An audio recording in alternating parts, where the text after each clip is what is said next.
You have likely known someone like this before. A man enters a room not flashy, not boisterous, but everyone looks. He doesn't have to demonstrate anything. People just seem to know something about him. He scans the room cool, relaxed, as if the air itself is accommodating to clear a space for him. He may be a nobody on paper, but at that moment, you'd never suspect it. His demeanor tells you otherwise, and you sit there watching and wondering, how does he do it? Why do people act like he's someone special, even when he has done nothing yet? Here's the hard truth. He's not necessarily smarter or better than you. He may not be more intelligent, more talented, or more worthy, but he does something you do not. He carries himself like no one is superior to him, and the world is convinced of it. You were taught to hold your position, to be modest, to allow your work to do the talking. But the truth is, the world does not wait to hear your tale. It reads your posture. It hears your tone. It observes you walk, how you talk, how you sit, how you look at someone or not. Your presence precedes your voice. And if your presence expresses "I'm not sure," then people will act towards you as if you don't belong, no matter how good you are inside. That's why the phrase "act as if you are the best" isn't motivational fluff, it's a survival tactic.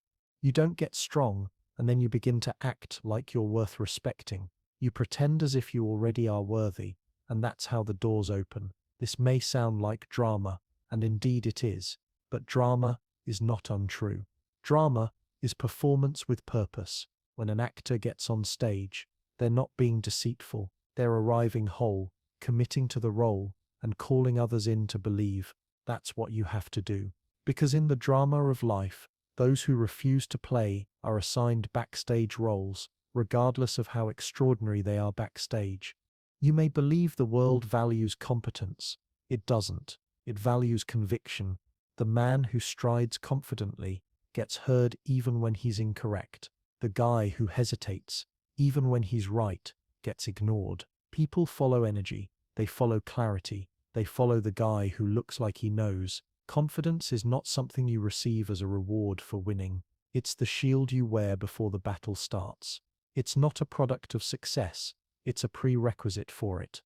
Remember the times you let opportunities slip away because you felt like you weren't ready. Think of the conversations where you wanted to speak, but doubted your right to say anything. Think of the times you worked harder than anyone else, but were still passed over because someone else claimed the position with confidence while you waited for permission.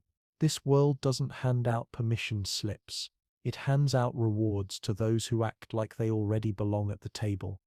That's why the most successful individuals are not necessarily the most talented. They are the most persuasive. They're the ones who walk as if the ground is due to them something. They talk as if their words are commandments. They move as if the crown is already on their head, even when it is still unseen. And soon enough, the world begins to see the crown as well. It's not sorcery, it's repetition. It's the practice of waking up every morning as the man you wish to be until you've practiced the image so many times that people no longer question it. They simply assume it. You may say, "But I'm not quite that confident yet." That's okay. You don't have to be. You only have to act as if you are, not to fool other people, but to reprogram yourself. You're not faking it. You're becoming. You're crafting your presence like a sculptor carves stone. You chip away, you sandpaper, you fine-tune, and bit by bit, the picture becomes true. Each gesture counts.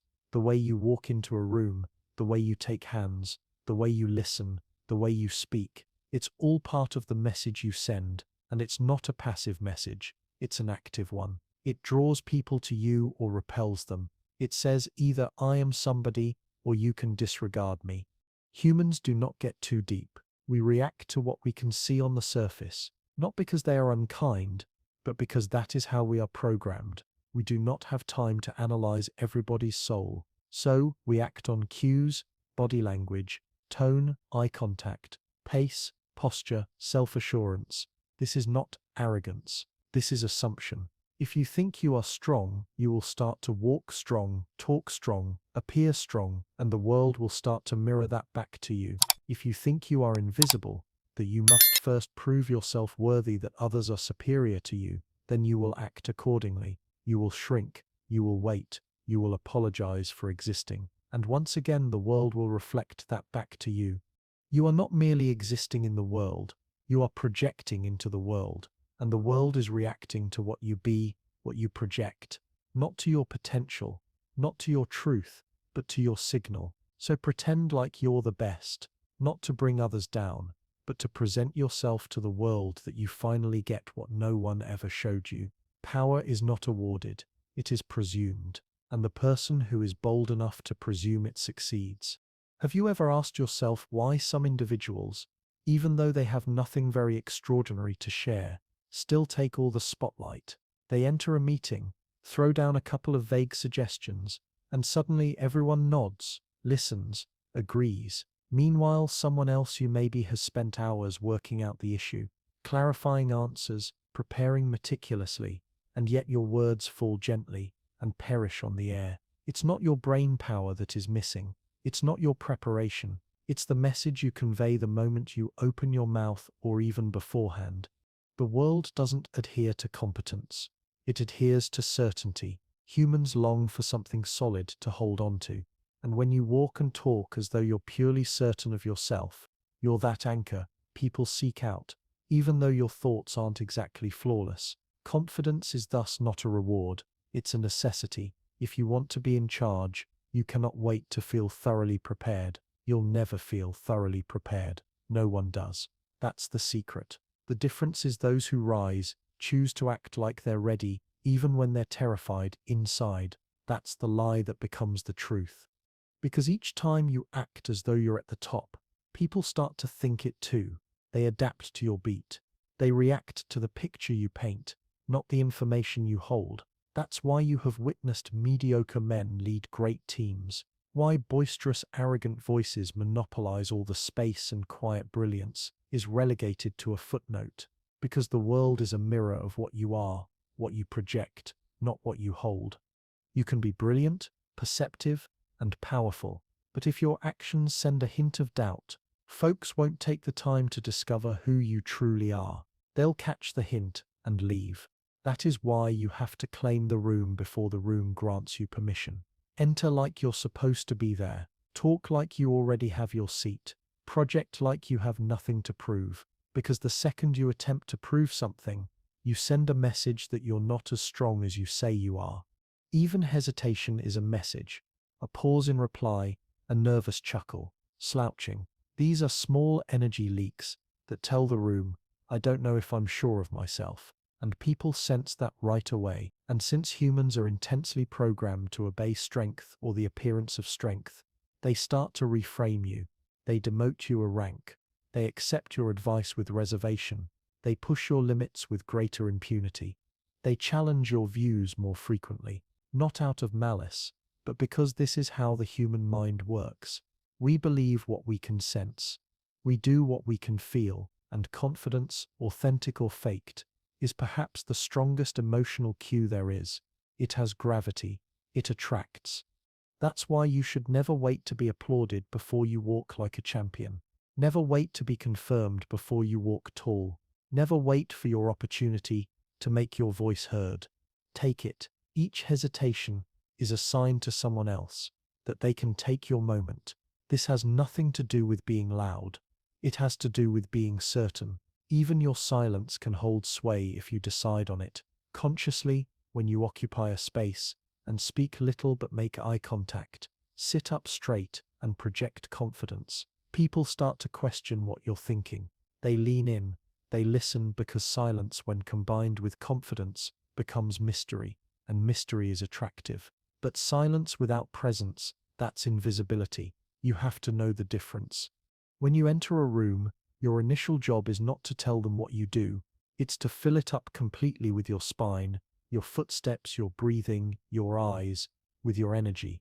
Before you utter a word, your presence has already begun the conversation, and when you finally do talk, let your voice ring with the force of your belief, not belief in your idea, but in yourself. Talk like your words have weight, like they have repercussions, like folks would be idiots not to listen. Because the thing is, if you talk without believing, nobody else will believe either, And if you aren't convinced of your own power, no one else will be. Most people will follow someone who appears to have a destination in mind. They want to stand behind someone who already looks like they've been chosen. They want to crown someone who already behaves as if they're wearing the crown. So behave, not because you're being arrogant, not because you're pretending, but because you know this game and you're tired of sitting on the sidelines. You don't owe the world humility, you owe it presence. And if you don't take your space, someone else will, and they'll probably be a hell of a lot less deserving than you. You may still ask, what if I'm just faking? What if I pretend to be confident and someone finds out? But here's the twist of reality. Everyone's faking it. Even the strongest leaders you know. Once upon a time, they were just like you, uncertain, anxious, winging it. The difference is, they didn't allow that uncertainty to be seen. They performed with conviction before they ever had evidence. They got it. Something that most people never get. Your faith creates reality, not the other way around. Imagine confidence as a form of self-hypnosis. Initially, it is uncomfortable. You stand up straight, despite the shaking legs. You speak out, despite the desire of your voice to quiver. You meet someone's eye, despite the urge to avoid it. But the more you do it, the more your body gets it, the more your voice changes, the more your energy gets with your act. That's not lying, that's becoming. You're not lying to the world.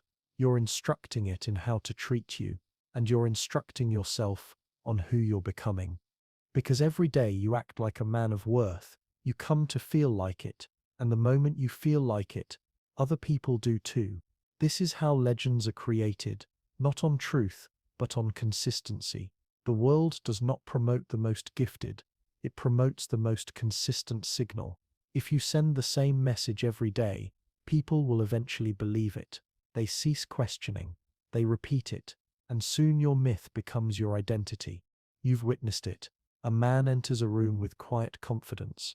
He doesn't brag, he doesn't need to say much. But people move out of his way, they yield to him. Why? Because he assumes authority, and assumption spreads. It spreads like perfume. People pick up on it before they realize it, and then consider the man who enters unaware of where he belongs. He smiles too much. His body folds up on itself. He makes himself pleasant to cause no disturbance, to occupy as little room as possible. And what does the room do then? It forgets him. It ignores him. Not that he's not deserving, but because he spoke the room without uttering a word. You don't need to respect me. This is the silent illness of self-denial, and it is a decision. You can decide to shrink, to wait, to hold off until someone gives you permission to be enough, or you can decide to stand like you already are. You don't need permission to begin behaving like a force. You behave like a force, and the permission will follow. The world will treat you exactly the way you treat yourself. So when you enter a room, stop playing small. Don't scan the space, expecting someone to wake up and notice your greatness. Walk as if it is already known. Speak as if your words carry weight. Move as if the space is yours, not because you need to overpower others, but because you finally won't be erased. People respect certainty, not perfection, not humility, not even skill certainty. You can be wrong and still lead. You can be inexperienced and yet trusted, as long as you conduct yourself as if you are a person who trusts fully in what they are becoming. And that's why confidence is not about volume. It's not shouting or dominating space. It's presence. It's quiet strength in your posture, calm in your voice, stillness in your eyes. It's moving slowly, intentionally, because you don't have to hurry for validation. It's keeping silence like a weapon. It's not having to persuade because you've already concluded who you are. Others realize it quickly. People want someone to follow, someone to trust, someone who carries belief like a flame and lights the way for others.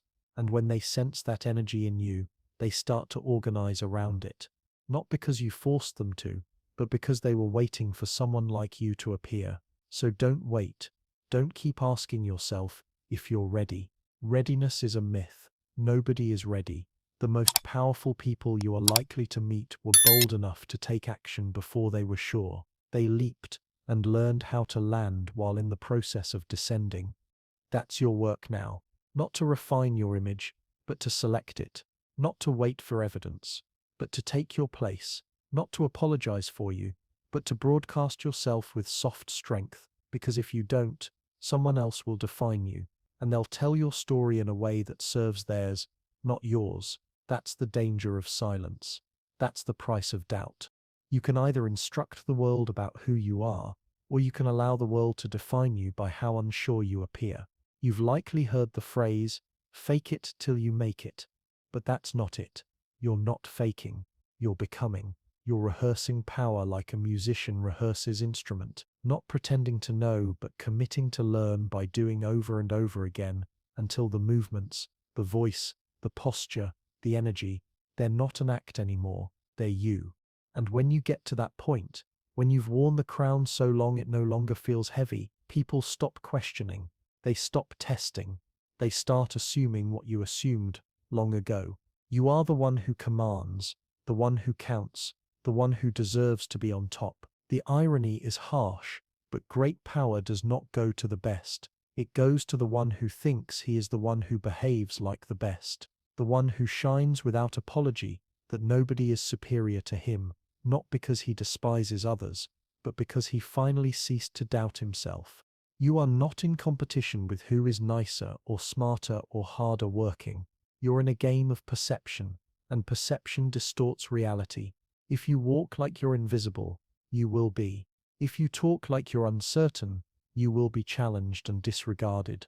But if you talk with quiet confidence, walk as if your feet have a sense of direction, and look at the world like nothing will faze you, people will sense it, and they will react. You don't have to yell to be strong.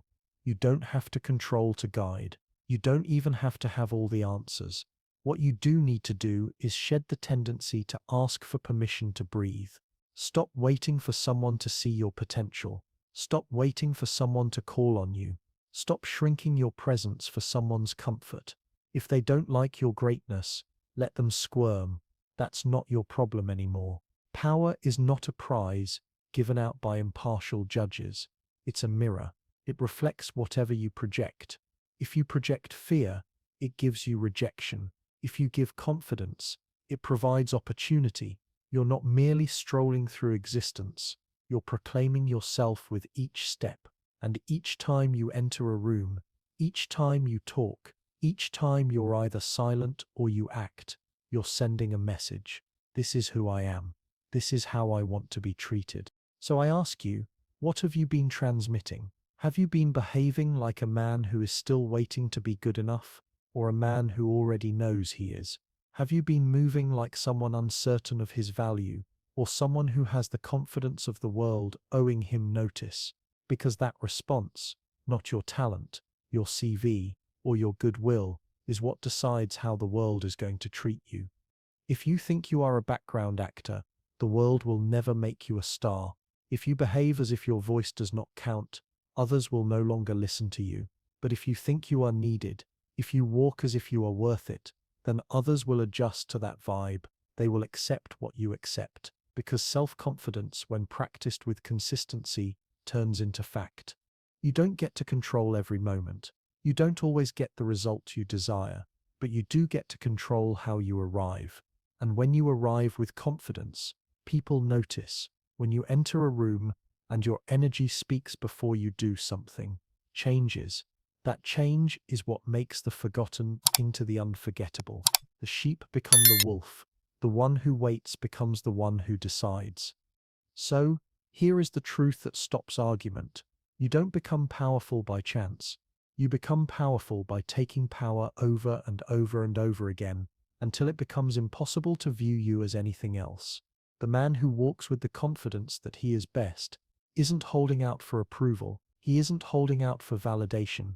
He isn't waiting for the moment. He walks like the game is already his, and the world kneels not because he commanded it to, but because he instructed it to.